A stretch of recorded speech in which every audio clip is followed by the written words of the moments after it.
welcome friends and neighbors. My name is Mari Chael. I'm the current president of the South Miami Neighbors.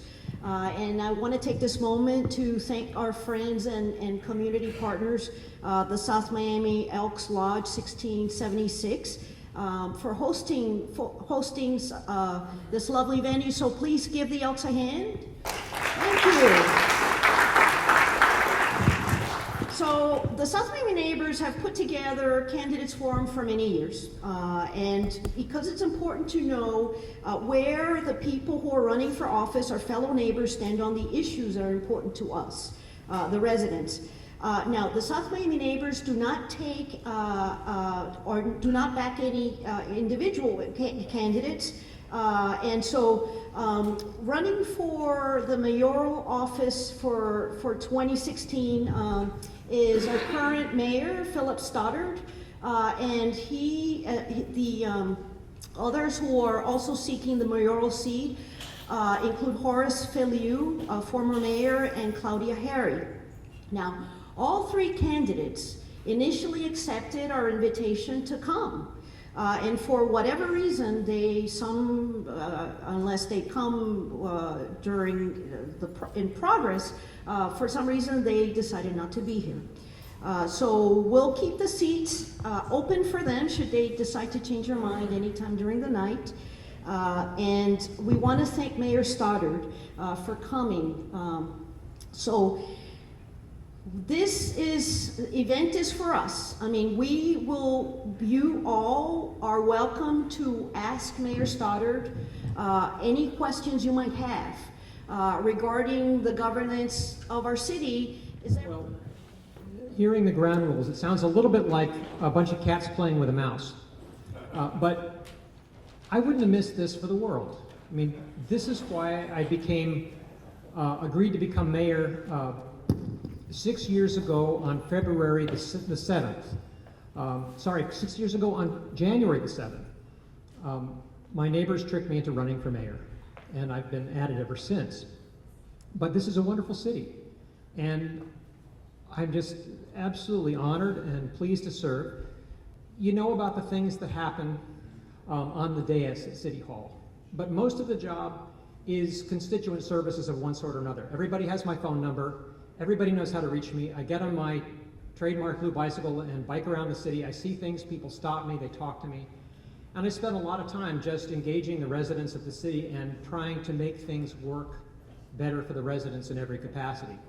You can't please everybody, we know this, but it's been a wonderful 6 years so far of learning. It's like a second dissertation from my perspective, and learning how cities work. And what's interesting to me is that 6 years in, I didn't know, certainly had no plan to be here for 6 years, but 6 years in, I understand cities and this city and how it works and how cities work better than I ever expected. It's infinitely fascinating. We have so many possibilities in South Miami of good things that we can do. We've done good things so far, but the clarity of ideas now is really beginning to crystallize as to what our possibilities are and how to accomplish them.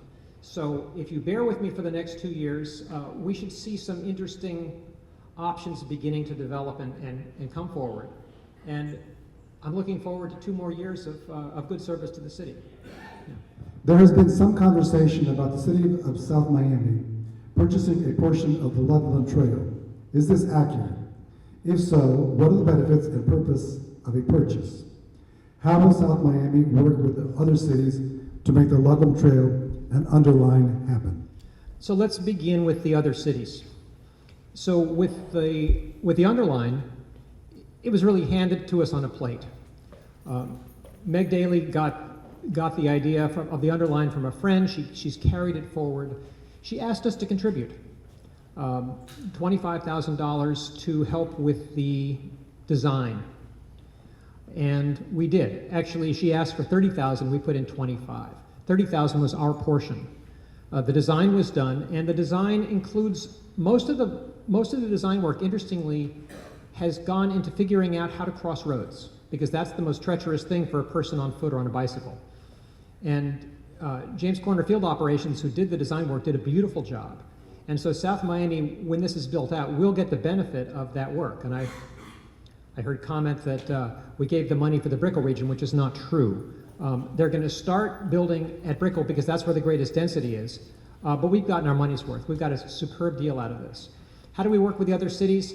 There's essentially a consortium already for the underline. And so all of the municipalities along that, as well as a lot of nonprofit foundations, have contributed to the effort. And so for us, it's very easy because there's a single entity. Now let's contrast with the Ludlam Trail. A year and a half ago in the summertime, FEC... Sorry, we're out of time. I'm getting a signal over there the time, but... Well, you want to know or not? You got me here. All right. Go ahead, go finish it. You're overridden, Davey. So a year and a half ago, the Ludlam Trail was going to become a housing development. And some of the people in this room worked pretty hard to turn that around. And we ultimately were successful in that.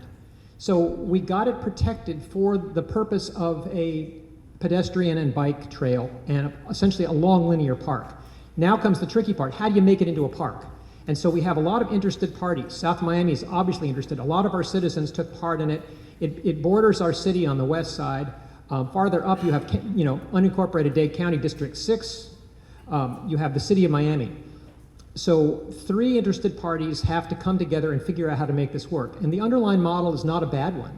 Essentially create some sort of a trust or foundation to handle this, and then the different parties who are interested in it participate and contribute sort of proportional to their interests. So that's, I think, how we do it. Now, I think it's the sentiment here that we would probably not want to contribute general fund monies towards the purchase, but we may very well want to be able to apply for grants to help out the process, and we've been very good at getting grants. Okay, we got to move along. How do you see the future of the West Side Sunset 62nd Avenue corridor? The TOD. So this is the Transportation-Oriented Development District. If you look on our comprehensive plan, if you look in our land use map, if you look in our zoning, you find something called the TOD. And a TOD is intended to be development around transit. It is the place where you sensibly plan for density. You don't plan for density out in your suburbs, and it's for good reasons you don't, because that creates traffic. So what I envision for the TOD is that we're going to figure out one of the important traffic problems, which is all the traffic coming down Sunset. And so a couple weeks ago, I met with the new director of the Metropolitan Planning Organization that is sort of the umbrella group looking at traffic problems in the region. Her name is Eileen Bouclé, and she was very interested in my ideas for this and invited me and staff to come meet with her. So she's going to be helping us get grants to understand the traffic. You have to know where people originate, you have to know where they're going.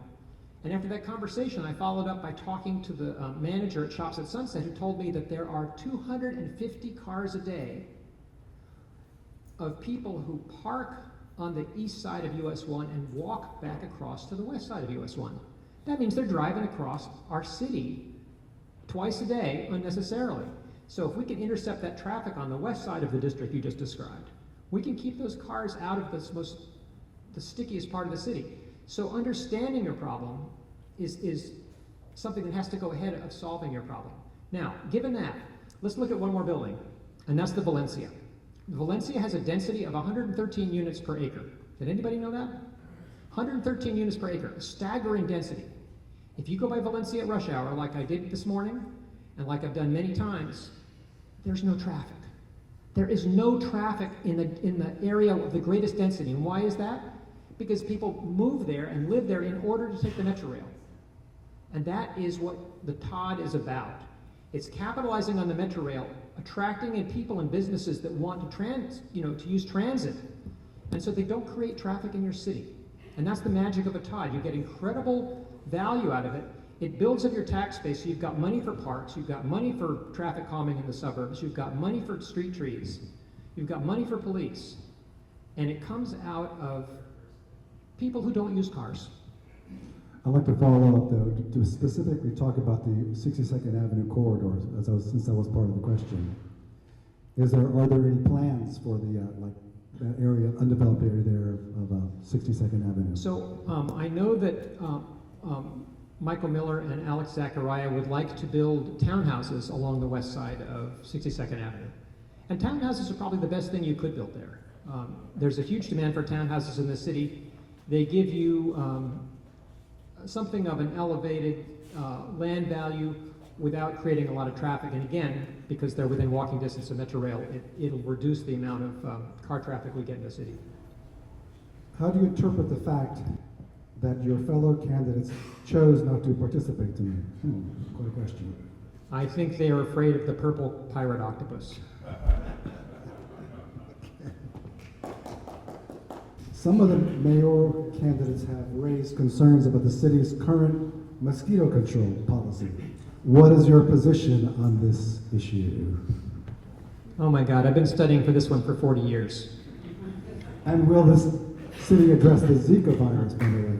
Oh yes, this is, and the Zika virus. I mean, this is huge, and not just the Zika virus. We've got one species of mosquito that's a real dangerous animal, and this is Aedes aegypti. It's an African mosquito. It was originally called the yellow fever mosquito, but it used to plague us with yellow fever. It carries dengue fever. It carries chikungunya, which is a real nasty one, and lo and behold, another disease pops out of Africa called Zika, which is nasty if you're a pregnant woman, but not so bad if you're anybody else. So Aedes aegypti, this mosquito, can breed in a bottle cap. It breeds in your bromeliads. It breeds in your gutters. It breeds in the flower pots at the base of your flowers. It breeds any place you've got an eighth of an inch of standing water. It breeds in the little rim of water around my dog's dish. When he laps the water out, it collects there. I'll find mosquito larvae of Aedes aegypti there. This is one tough mosquito to stop. You cannot stop it with spraying insecticides. It's been tried, it's failed. What insecticides do on a regular application basis is they promote the evolution of resistance. It's exactly like antibiotics. If you take antibiotics every day, if you put them in your animal feed, you promote the evolution of bacteria that are resistant to antibiotics. It's happened in the Florida Keys. The Keys mosquitoes became resistant to DDT, they became resistant to dieldrin, and they became resistant to malathion. And so it's insane to use insecticides on a regular basis to knock down mosquitoes. You want to reserve them for controlling the occasional disease outbreak. So if my neighbor gets Zika, and it's likely that it was acquired locally or he's infectious locally, I want the mosquito control guys to come in and be able to spray around his house and knock them out. I don't want to know that those mosquitoes are resistant. So what we have to do, and this is something I'm going to start very seriously after the election, is we have to start educating our neighbors and our residents on how to control mosquitoes. Did you know it's illegal to have bromeliads in your yard if you don't regularly treat them for mosquitoes or empty the water out? It is. I pointed this out to the city manager, Stephen Alexander, a few days ago. I said, Steve, those bromeliads outside your window, they're illegal. He goes, what? I said, yep. They're breeding the mosquitoes that are infecting City Hall. He takes a picture and he sends it over to Kelly Barquette, says, Kelly, get rid of the damn things. But that's the nature of our problem. And if we don't address it, we're going to be really sorry we didn't. Okay, we gotta go. We have no speed bumps between 67th Avenue and 65th Place. I see speed bumps all over. On which cross street? Yeah, I know. I was wondering this myself. I'm just reading. Okay, you read the question, I'll answer it. Yeah, because I was wondering. Go for it, myself. finish, go. I see speed bumps all over except in the area. Cars are speeding down my street every day. Why no speed bumps? Let me just add something else from my own area, because I'm actually between 67th and 65th myself. What is the philosophy of the placement of speed bumps? Okay, go ahead. Okay, one of the things that's happened is that there's a new telephone app that people have called Waze, W-A-Z-E. And Waze, I understand, will tell the users what road gives them the fastest passage from where they want to be to where they're trying to get, or from where they are to where they want to get. And what it's doing is it's carrying people down whatever streets in our city don't have speed bumps. And so I could list you half a dozen streets in the city that have become speed alleys in the past year or so. So either we put speed bumps on every single street that anybody could possibly use, or we put traffic circles there, or we try various other solutions. But this is a big giant game of whack-a-mole. Speed bumps are another issue, a special one, because they also go whumpity-whumpity when you go over them. If it was up to me, you would be able to put a speed bump in by dialing it on your phone. I want a speed bump there and there, and you could have it. Miami-Dade County has a different philosophy. Their philosophy is the traffic must flow. And we, South Miami, are not allowed to put a stripe on a road without the county's blessing. So for us to put in a speed bump, we wind up spending $100,000 and going through a process that takes a minimum of 2 years. It's pretty amazing, but we have to do a certified traffic study. We have to get a engineer's recommendations that has to go to the county. It goes through 2 different groups of the county. It comes back to us and they say no. And then we sort of modify it and send it back to them and they say, okay, yes, you can do this. Then we have to take it to the residents who say, I'd love speed bumps, but not in front of my house because I've got a boat and I can't get my boat out if you put the speed bump there. And you got to have 4 neighbors to agree with each other, and they don't. So then one street says, well, we like speed bumps, but not in front of our house, so we don't get them. And the other streets then get the speed bumps, and then the street that didn't get the speed bump because the neighbors didn't want it in front of their house, they get all the traffic from Waze. And then they call me back up and say, Mayor, how come I don't have speed bumps in front of my house? And if you don't like the answer, you should run for mayor. But it's one of those circular problems. It's a natty problem. And until we've got a speed bump on every single street, we're going to have cars going fast. And then they'll just go fast up to the speed bump. They'll go slow and they'll go fast again. So then you need 3 speed bumps in every street. You know, my philosophy is if you get a pothole in your street, cherish it. Because if a guy hits a pothole going really fast in a sports car, it bottoms him out, and I get the call that goes, Mr. Mayor, your blanking streets caused my Maserati to get a flat tire. And it breaks my heart. Okay.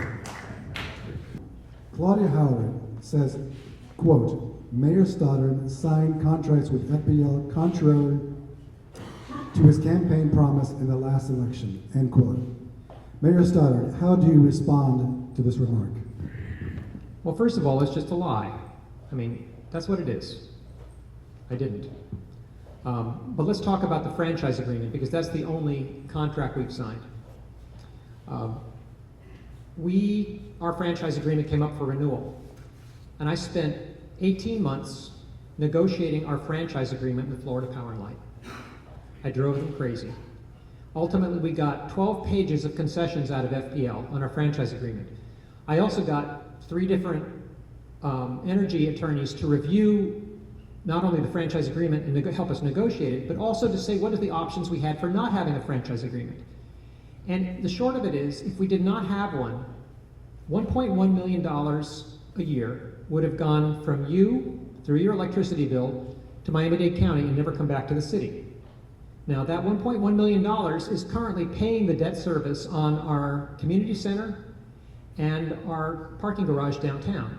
So if we did not have a franchise agreement, we'd be out $1.1 million a year, and we would have to find those revenues in our tax base, which would have meant either increasing the taxes on the residents by about 20% or cutting services. And nobody wants either of those things. So it was clearly our interest to have a franchise agreement, and it was incumbent upon me to get the best one I could. I did. I got us actually a really good one. It's the best one in Miami-Dade County, and it has something in it that no other municipality has. And that is the option for us to purchase renewable energy without penalty when and if the state allows us to do so. No other municipality in Miami-Dade County has that option. We do.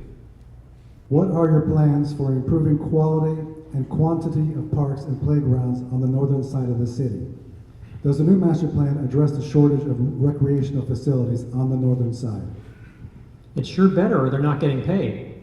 I've been asking the city manager for parks, this and that, and he says, Mr. Mayor, let's get this master plan done. Because he says, once we have the master plan done, we can do 2 things. We can start developing the parks in an orderly fashion, we can set priorities, and we can apply for grants to help us. So rather than going piecemeal about this, this is something we can do in a methodical fashion. So years ago, the city purchased the YMCA property, and it has sat for a long time. There was a long-running dispute between the city and the YMCA. The YMCA was supposed to develop the property. They didn't. We ultimately took legal action. They backed out, and it's now all ours. So the Parks Master Plan is, in significant part, intended to help us go forward with that. Now, Douglas Thompson has come up with some beautiful drawings for that park. We have lots of really good things we could be doing there, but it has to fit into an orderly framework for parks development. That's one of the reasons why the city manager has been looking so hard to find, to make our city operations efficient so we can take, extra monies and use them for parks. He's a parks development guy. So that park is obviously a very significant one for us. Donnie Vassell Park needs about $750,000 worth of improvements. None of the other parks are quite in such need as that, but those two really do need a lot of attention on both the north edge of the city and the south edge of the city. Please tell us how you would encourage the use of solar power in the city. I can tell you what I've done so far.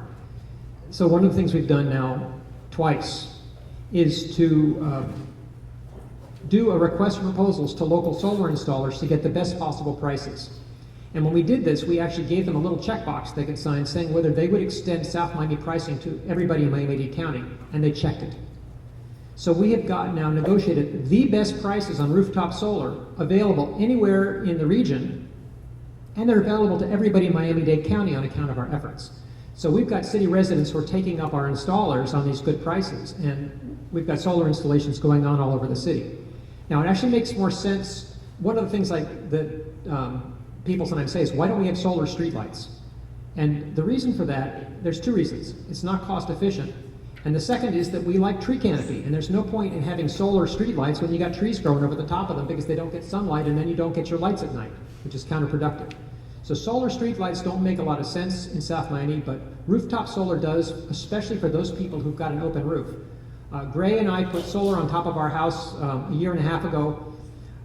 We run our house off of the sun. We run our electric car off of the sun. And last month, with all those clouds, for the first time, and it broke my heart, I owed FPL $20. Normally, I just pay the connect fee of $7.50 plus the taxes. And please do it. I can get you the flyer if you want to know how to do it. People all over the city are doing it. It's a great deal.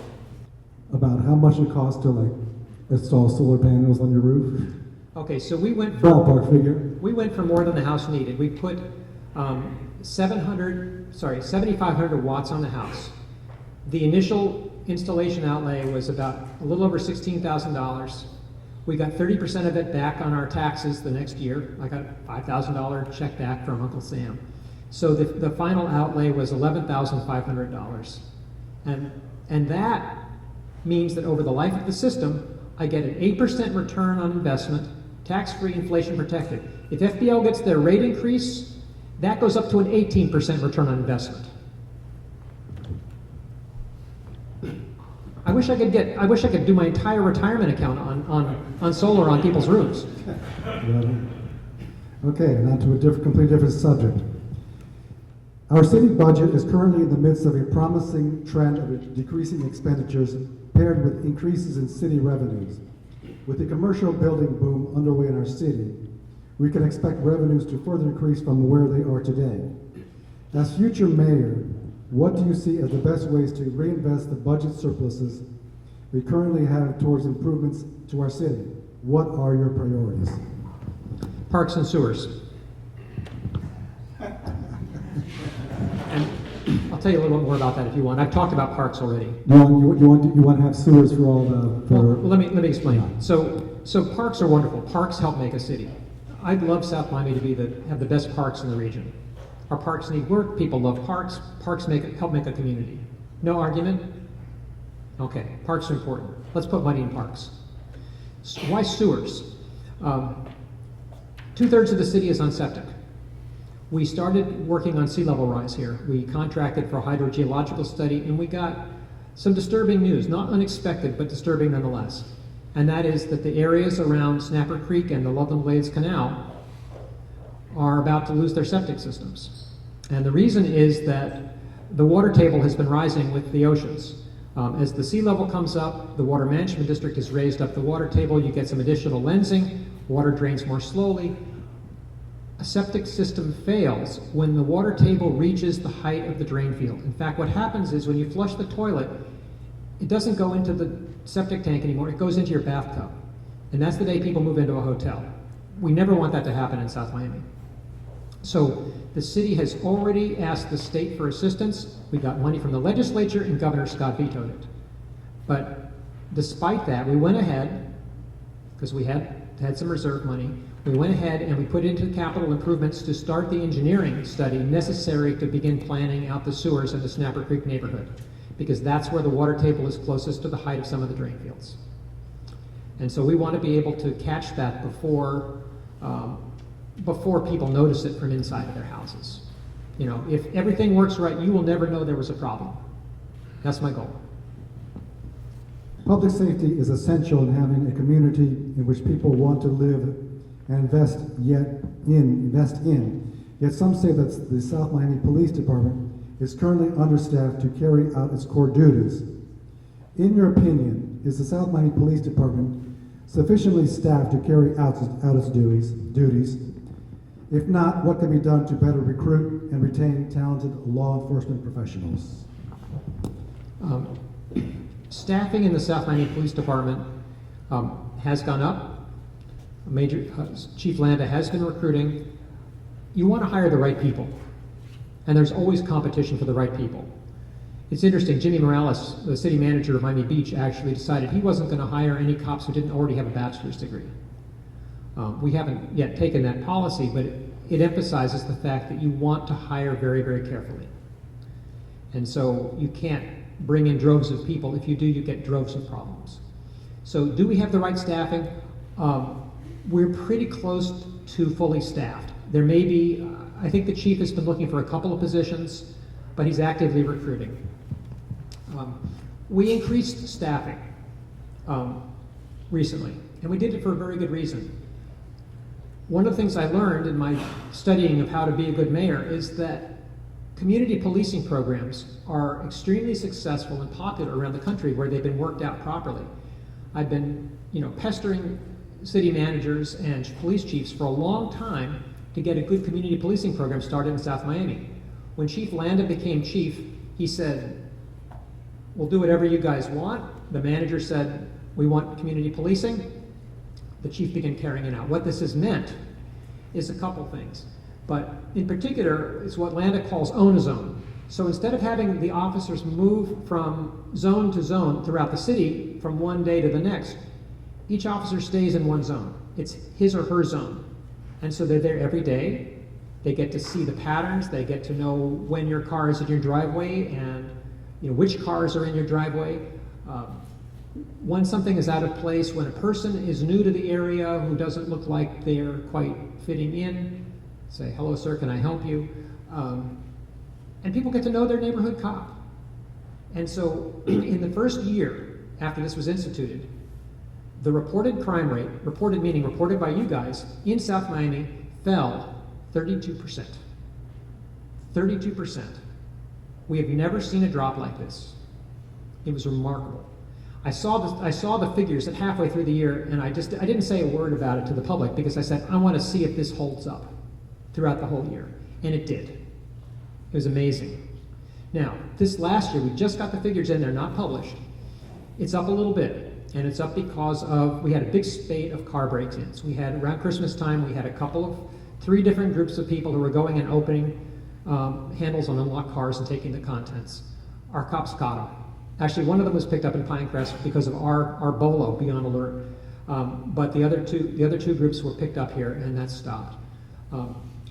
We've invested in crime detection and mapping software. So Detective Lisa King, who loves doing these kinds of things, can sit on her computer, map out crime patterns. So when she sees a hot spot, if there's somebody working in your neighborhood, she knows about it.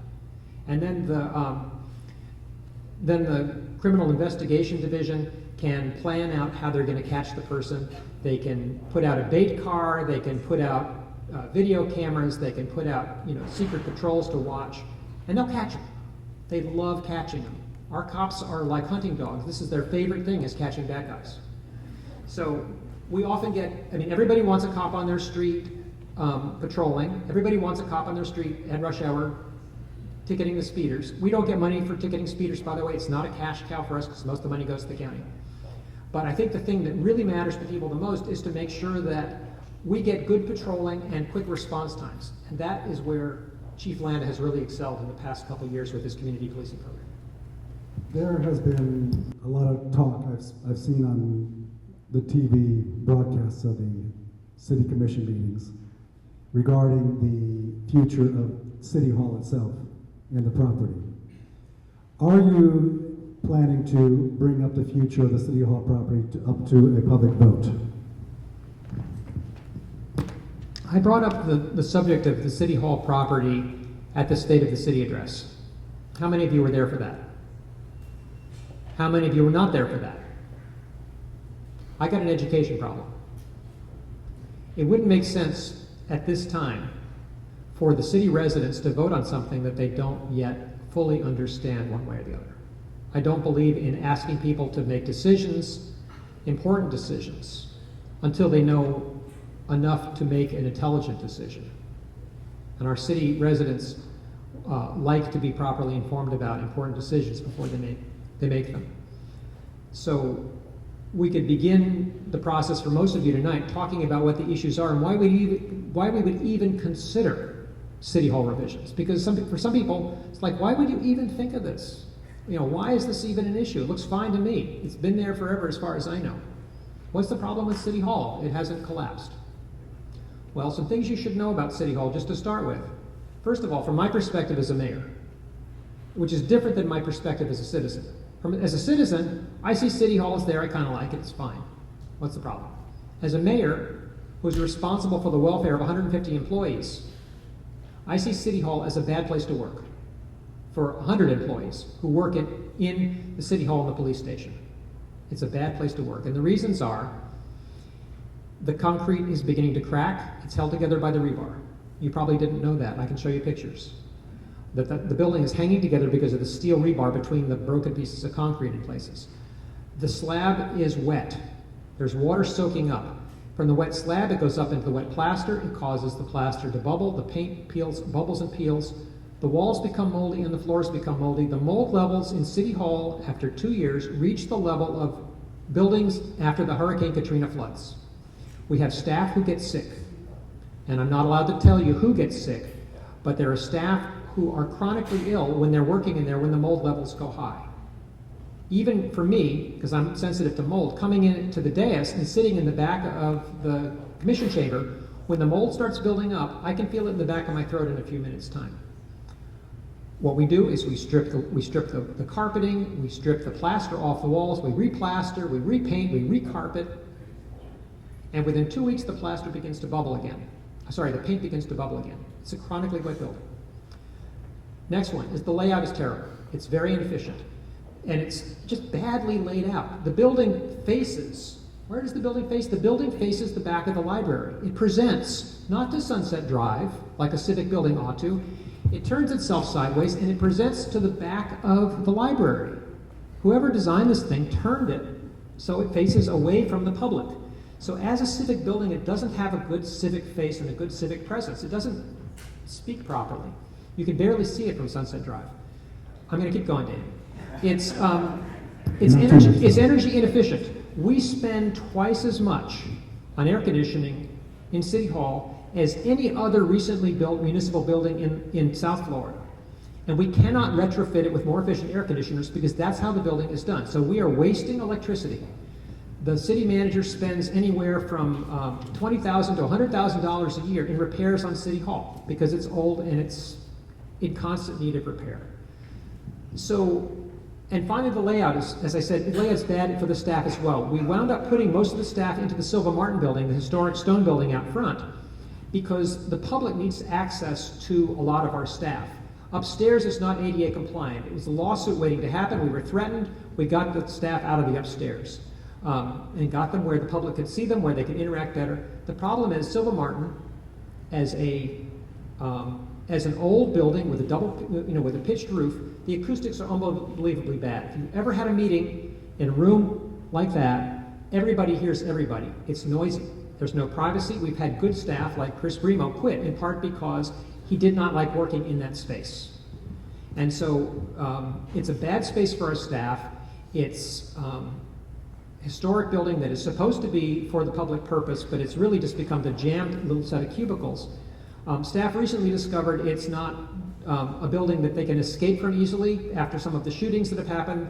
They did an analysis, or had analysis done by law enforcement, and they found their only way out is to climb out a window if somebody comes in the front and threatens them. So they now have the windows working smoothly so they can all jump out the window. They're not happy in that building. So we really need a good place for our staff to work. We need a building that's energy efficient. We need a building that's not a health hazard for the occupants. We need a building that's ADA compliant. Now, we could rebuild the existing city hall right where it is with all its layout problems for $8 million. Our alternative is to build a new city hall that has a better design, has a better public presence, works better for the staff. That would cost about $16 million. The option for saving money on this is to lay out the space better, maybe move the police station to our inspection station property, lay out this space better, and take some of the extra space and do something that the public wants. What if we could get another grocery store in South Miami? You know that Facundo Bacardi, who owns the Winn-Dixie property, does not want to keep it as a Winn-Dixie forever. He wants to do something else with that property. And someday he will, which means that South Miami will become a food desert. We will not have a grocery store in South Miami. I've got elderly residents who walk to the grocery store. I've got a whole apartment district that walks to the grocery store. Our residents need a grocery store.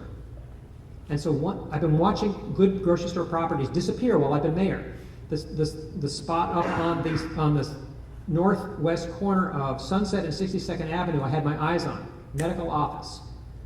Other spots, likewise, have gone for different things. There's 2 parcels left that I've got my eyes on. One is the Bank United property across from City Hall, and we've not been able to convince the owners of there to do anything with that interesting, or they would help us. And the other is the City Hall property.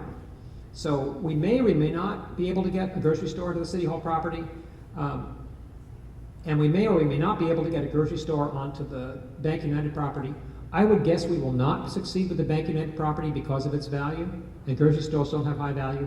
We might stand a chance with City Hall if we choose to consolidate the land and build a new City Hall. So that's an option. And the original question was, am I going to put it to a vote? Yep. And the answer would probably be, I think, probably not a vote, but rather an extensive public process. And there's a couple reasons for that. One is that we don't have a particular provision in our charter for a public vote. We could take a straw poll, but your form of government is representational government. You elect us to make decisions on behalf of the residents of the city. And so it's incumbent upon every member of the commission to understand these issues, to evaluate them carefully, to listen to the residents, listen to the staff who has to work in these spaces, and make the decisions that benefit the city the most. That's what representational government is about. But we do need a full public process. The residents have to understand this because it is our city hall, it is our land. And so we need to create a public process where people can come in, they can engage, they can look at the options, they can give us their feedback. That has not yet happened, and it has to happen. I understand it's going to be a long process, but are you saying that the ultimate future of the City Hall property will come to a vote? I mean, I understand that you want public engagement, involvement in the process, but are the citizens ultimately going to vote on the property? What happens there? The citizens might vote on the property. Or the city commission. Or the city commission. I mean, if you... That's a big... I think that's a big question for the city commission. Well, it is, but I think the city commission, before doing any public process, has to have a process by which we can educate the residents. And it's an interesting puzzle because by state law we cannot advocate for a solution. We cannot advocate for a vote. So if it is the opinion of the city commission that this benefits the city. We cannot ask or even explain this to the voters in a way that signifies one position is better than the other. And that's a state law. And so it puts us in an interesting bind, whereas if we do the analyses and we get the feedback and we come up with a plan that we believe is right for the city, we can't advocate for it. We legally cannot advocate for it. So how do you get an informed electorate and you make a case for something? I mean, so, as I'm running for mayor, I advocate for myself. I raise private monies to do that. I do not use public monies. With a city hall decision, we cannot use public monies to do this. So, and I'm not going to be able to raise private monies for something like that.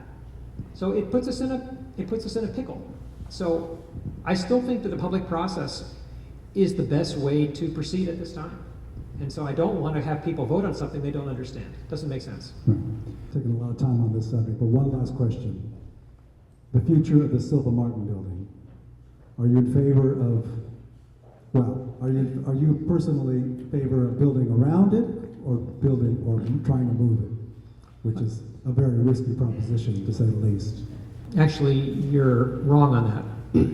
Moving the Silva Martin building costs $250,000, and there's people who move stone buildings professionally. They've looked at the Silva Martin building, and they said $250,000 to move that building anywhere you want it. So there's guys who do this for a living. So no, it's not a risky proposition. Really, the question is, where does it best serve the city, and what should it best do? So a few weeks ago, I asked the chair of the historic board, if you could do anything you wanted with Silva Martin building, what would it be? So if we chase the staff out of there and put it back in the public domain, what should be its role? What should be its purpose? And everybody likes the look of the Silva Martin building from the outside because it's a pretty old stone building. But what do we do with it on the inside? Should it be an art gallery and a history museum? Those are my favorites. It's not a really good meeting space. It'd be good for small meetings, but not for large meetings. Some people suggested we could put the commission chambers in there, but the acoustics are bad. So Fairchild has a building with very similar inside shape to it, and my faculty holds meetings there sometimes, and we can't hear each other speak because it's such bad acoustics. So I don't think it would make a suitable commission chamber or a suitable public meeting space. But I put it to all of you tonight. What can we do with this building that would do right by the residents of the city? And one of the things that was suggested to me by an architect is when the underline is done, what if we had Silva Martin engage the underline as an art gallery? And we had, built something new along there that also included small artist studios to either side, up and down, so that artists could have small studios. You know how hard it is for artists to get affordable space nowadays. So they've been run out of Lincoln Road, they've been run out of the design district. Where are the artists going to go if we're going to have community artists? So we could have artist studios along there and the Silva Martin building as a center art gallery to engage the public. So that was an interesting idea. Is it the right idea? That has to be decided. Are you in favor? Silva Martin building could also be the entrance to a city hall. That's something else that was suggested by a different architect.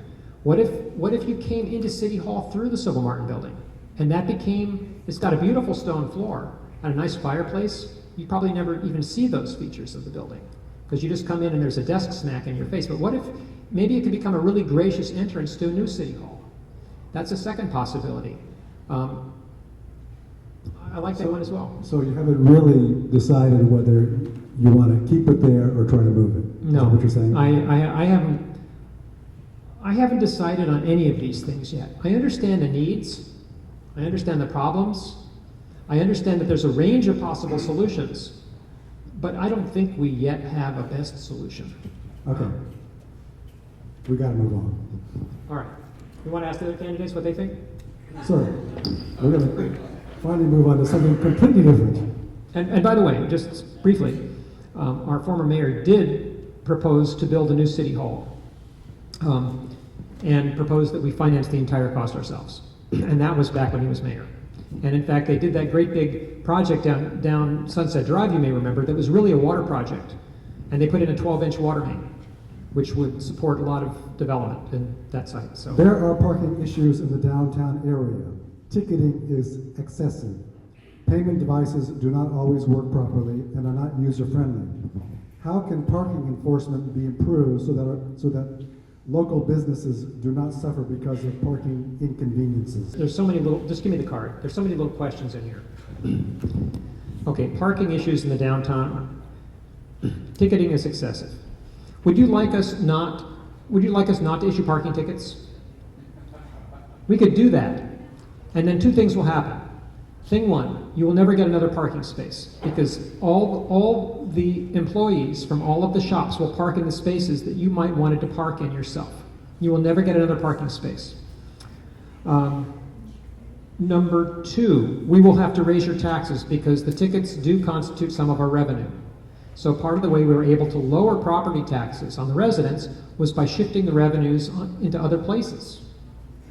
And so we could stop ticketing, at which point you will never park again in our downtown and your taxes will go up. If that's what you want, send me an email.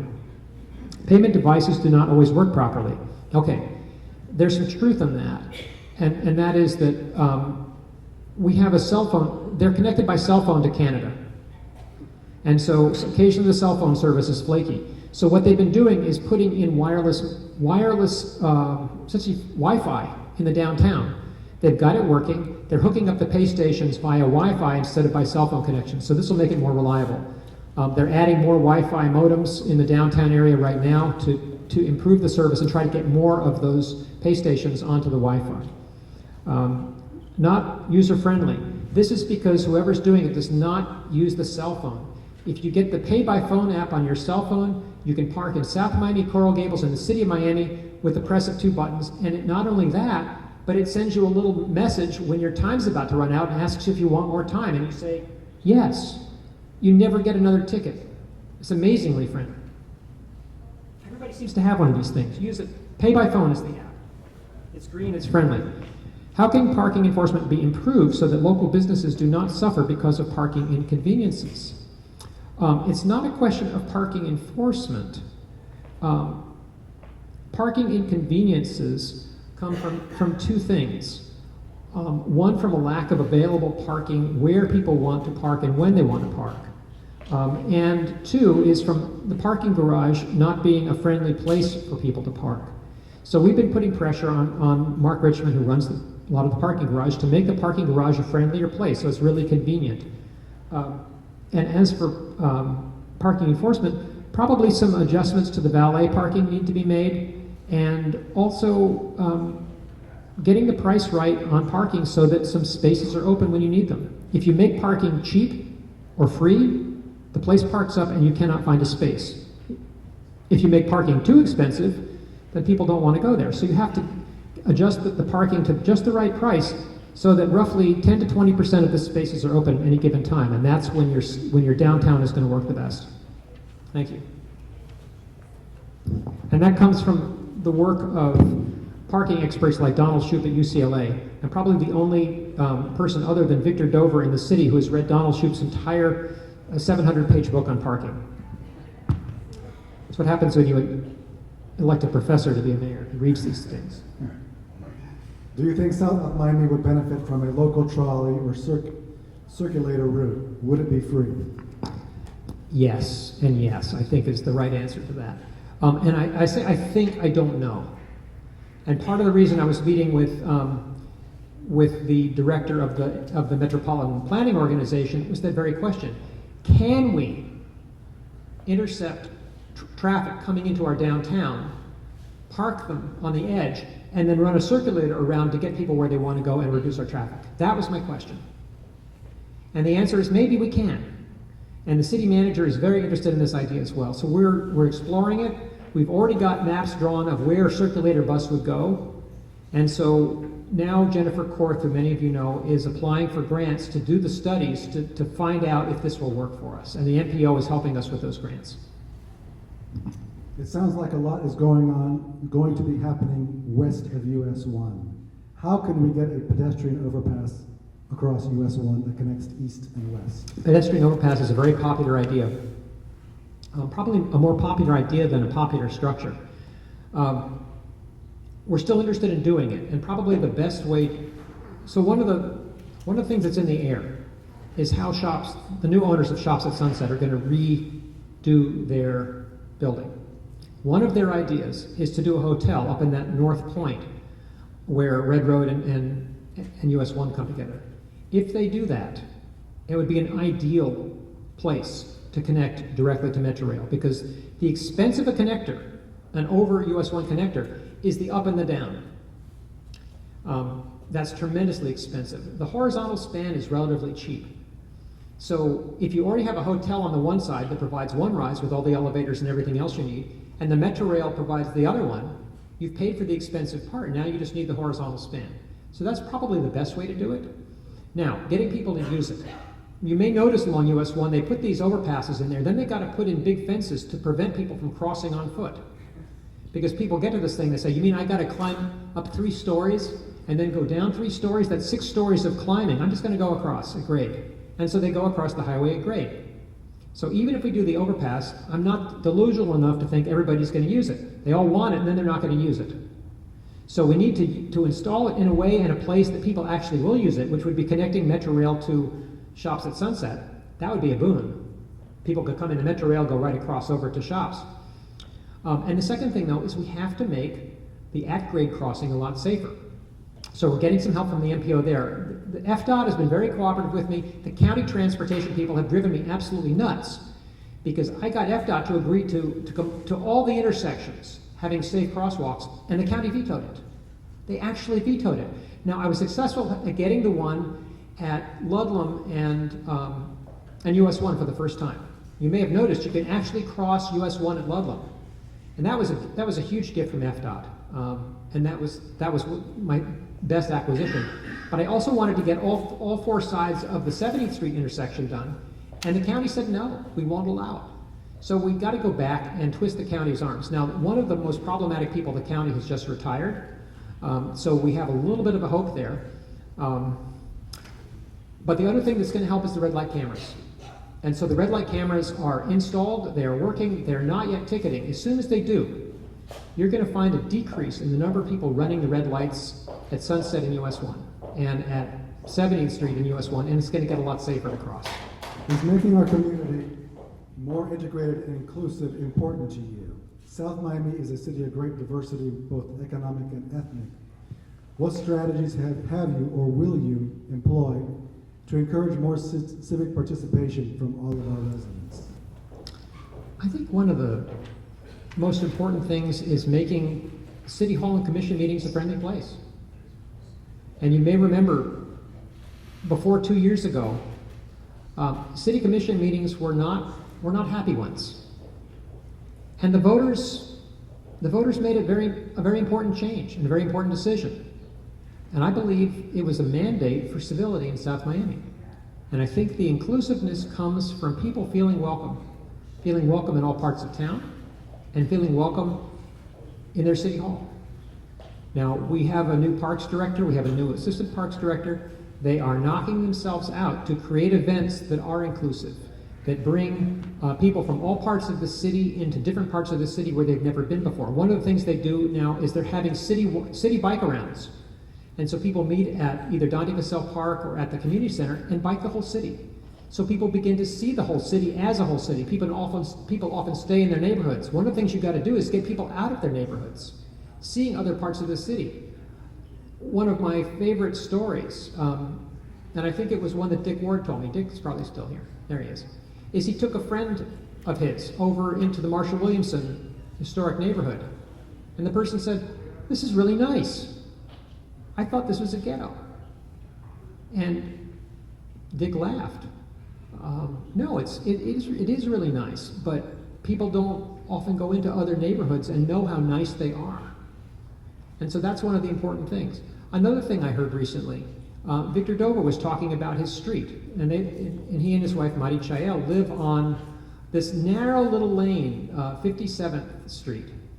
And it's this narrow little lane with trees and a canal on one side, and these tiny little houses and tiny little lots. That's density, guys. That's the scary density word. highest suburban density in the region. But everybody walks out of their way to come down their street because it's so lovely. And so creating lovely places that people feel welcome and where people enjoy walking, even if it's a bit out of their way, a bit out of their neighborhood, that creates a sense of inclusion as well. And the last is our parks. And our parks shouldn't just be neighborhood parks, they should be citywide parks where everybody has something to do and everybody feels welcome. And the community pool is a big part of that.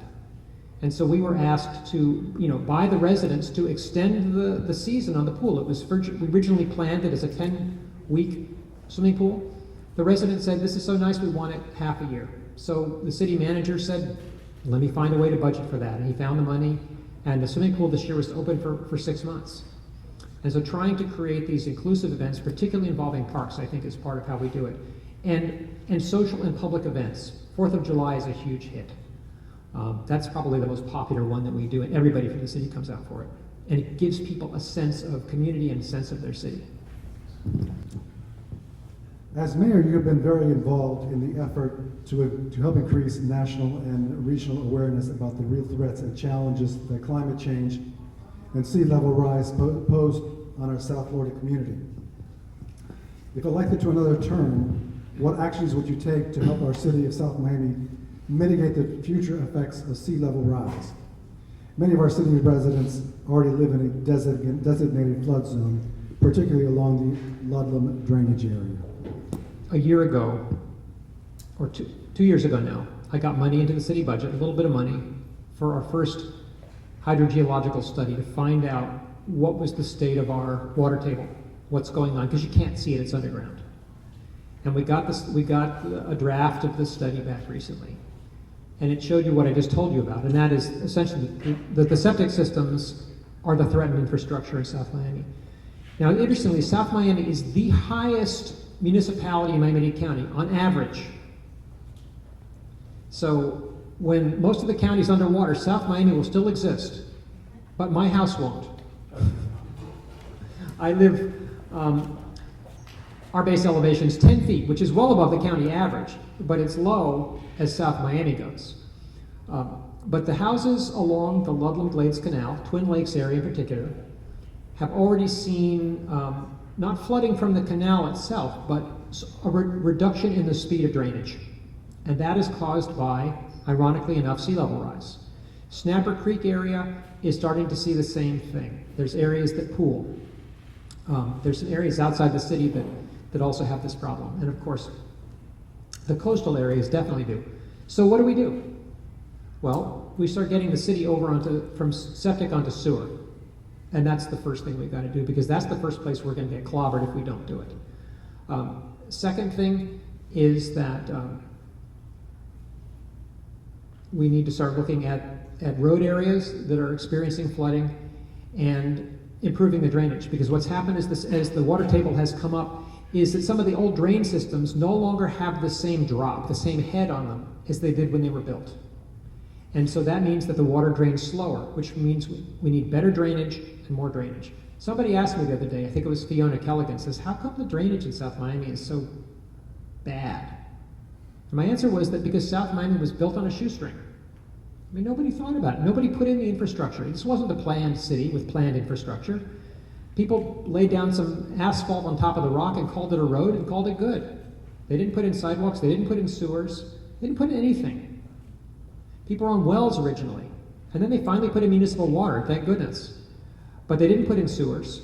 They didn't put in a lot of proper drainage. So we have to go back in now out of our pockets and build this stuff. And we can ask the state for help. But as I told you, Governor Scott vetoed every penny of water projects that we asked for. We're going back again, but we'll see what happens again. But ultimately, if we want to survive as a city, we have to make sure that our infrastructure can withstand the rising water tables.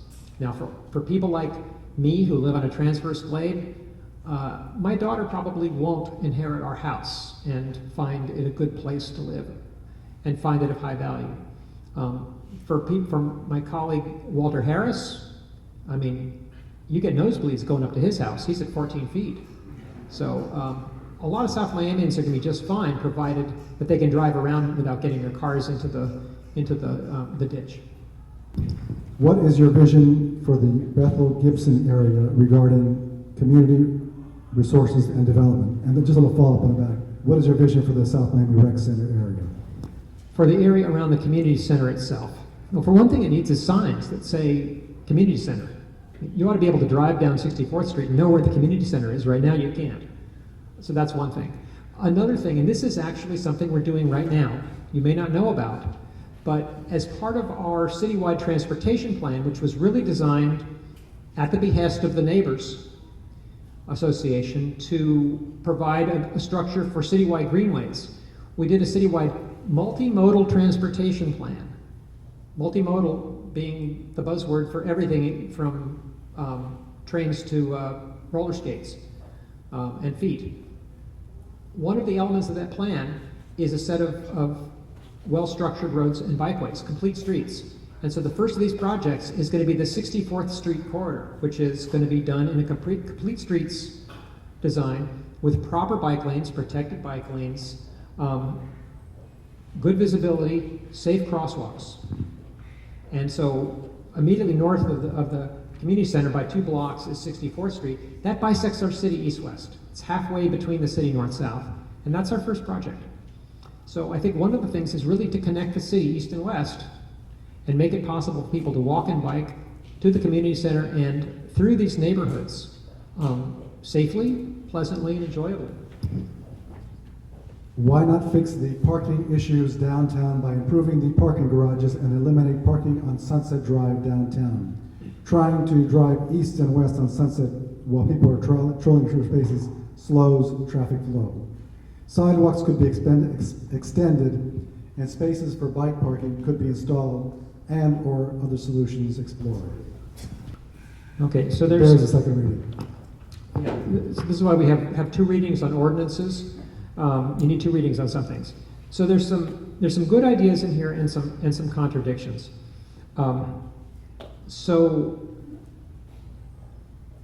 Parking issues downtown by improving the parking garages. Let's talk about that one first. The administrations before mine made a deal with Mark Richmond for 50 years that violated the laws of the United States, the tax laws and the securities laws, and put the city in a world of hurt. Cost us a lot of money, a lot of time. But this agreement also gave Mark Richmond extraordinary control of that parking garage for 50 years. So our hands are tied. We cannot improve the parking garage. Mark Richmond has the control to do that. I like Mark Richmond, but he's not an easy guy to work with. Trying to drive east and west on Sunset while people are trolling for spaces slows traffic flow. A little bit, but not much. I recommend a bicycle because then you can go around them just fine. One of the misconceptions is that speeding up traffic actually gets you places faster. And curiously enough, slowing traffic often gets you through an area quicker because you don't start and stop. And so people who study traffic find that sometimes slowing traffic in a downtown actually means the traffic moves more steadily and you get through the downtown quicker. It's counterintuitive. It was news to me, but this is what I've learned from reading about these things and talking to the experts. Sidewalks could be extended and spaces for bike parking could be installed and other solutions explored. That's a wonderful idea. Now, should you take the parking out? I would say partially, but not entirely. And the reason is that having parking in front of businesses is actually very good for the businesses. And so you don't want to choke off commerce. So FDOT proposed taking all the parking out on Red Road. We've got parking on one side. They said, hey, take it out and you could get more cars through faster. Well, we don't want to make Red Road into a highway. Everybody who heard that proposal said, no, put parking on the other side too, because it'll be good for businesses. It'll make more of a commercial feeling, more of a people place, having that parking. And the parking also is a bit of a buffer between the pedestrians and the street. You don't want to be sitting on a sidewalk and having cars whizzing by you quickly. That's terrifying. So the cars give you a little bit of protection when they're parked there. They come in slowly and gently, and they protect you from the street traffic. So they're not all bad. But should we take out a few spaces and add more bike parking? I think probably we should. Now, at this point, we're not short on bike parking except on special occasions. But if you know of those special occasions when the bike parking is all parked up, take a picture with your cell phone, send it to me, letting me know when it happened, and I will use that information and get us more bike parking in the downtown. At least on those special occasions. Take a picture. Let me know how often it happens. We'll put in more bike parking if we know we'll use it. We've put in more already, but if we need more, we'll put in more. And which actually sets you up for your closing statement. What is your vision for the future of the city? And I'll just append, both in the short term and the long term. Well, being the purple pirate octopus and studying sea level rise, you can say where this is going. But really, I think in the long run, we have a very special role in Miami-Dade County. People love South Miami. They love it to live here. You know, it got this rating from a company called nerdwallet.com. I'd never heard of it, but nerdwallet.com advises young families on where to move. And they said South Miami is one of the 10 best cities in Florida to starting a family. So people love South Miami. They come here, they like it. We like living here. So we want it to be a good place for people to come and raise families. Now, one of our problems is that because it's a good place, and because it's high in elevation, and because it's on the east side of town, it's very desirable. And that means our real estate prices are going up. Now, this is in many respects a good thing from our personal wealth perspectives. From the perspective of being able to get young families in here, it's not. When I go into the Marshall Williamson neighborhood, one of the things I find is that the families in that community, by and large, are elderly. And their kids have moved down to Richmond Heights and Goulds and Perrine because that's where they can find affordable housing. So the families have broken apart. When I see young couples coming into South Miami, if they're lucky, they find a fixer-upper, and they fix it up. If they're lucky, they've got family who helps them financially purchase a house. But how about somebody like I was when I started out, whose family didn't have the money to help me buy a house, and I had to scrape together a down payment? You know, with the down payments now at 20%, how does a young family, working family, much less someone who's got a doctoral degree and a decent salary, how does a typical working family buy a house in South Miami? The answer is they don't. How do you find an affordable apartment building in South Miami? Our apartments are all leased up. There are no vacancies in South Miami. So the answer is you don't. We have no capacity now for starting families. And for working class families, what they call workforce housing, we don't have it. We're becoming an increasingly affluent city. And this is great from the personal wealth perspective for those of us who are already here, but in some respects it also signals the ultimate death of our city, unless we find a way to make it possible for regular families like we probably were starting out to be able to move here and to raise a family here. So congratulations to us who are here now, for those of us who bought when the prices were lower. But how do we make it possible for new families to get started here? I think that is really our big challenge, because I think that's what our values are. I mean, I think we want to remain a diverse community. We don't want to fully gentrify and become like Pinecrest. We want to encourage young families to get started here and to raise their kids here. And we want families to stay together. We want the kids to be able to live near their parents so that the grandparents can be involved in raising the children. And so we're going to have to think about how those opportunities get made and be willing to create the land development codes and the zoning rules that allow those things to happen, if not over the entire city, at least in places in the city. And ideally in lots of little places in this city, so that we don't become uniform and homogenous, but we retain some diversity. So you don't have that question of how you get the different parts of the city to talk to each other, because all the parts of the city are different parts of the city. And that people of different interests, ages, and means live together rather than apart. There's one more question. This particular issue is very dear to my heart personally. I'll read the question, I might add a little bit more at the end. From a keep it local standpoint, do you have any good ideas for improving local upkeep of sidewalks and overgrown yards? And let me just add, it really ticks me off. Try walking the sidewalks and being, or riding my bicycle on the sidewalks of South Miami and having to deal with overgrown bromeliads, bougainvilleas, etc., etc. And even slippery sidewalks. You know, of course, with all this wet weather, the sidewalks are absurdly slippery. Well, you're preaching to the choir here. You probably know that I broke my leg a few years ago. In 2012, actually 2011, I broke my leg because somebody's bougainvillea forced me off a sidewalk. And being me, and being in a hurry, I was biking pretty fast. I went off the sidewalk when I tried to dodge that low-hanging bougainvillea rather than get a face full of thorns. And I just biked that sidewalk earlier that morning, and the bougainvillea had sort of fallen down in between, so I wasn't expecting it. I got it. I zipped off the sidewalk, tried to get back on.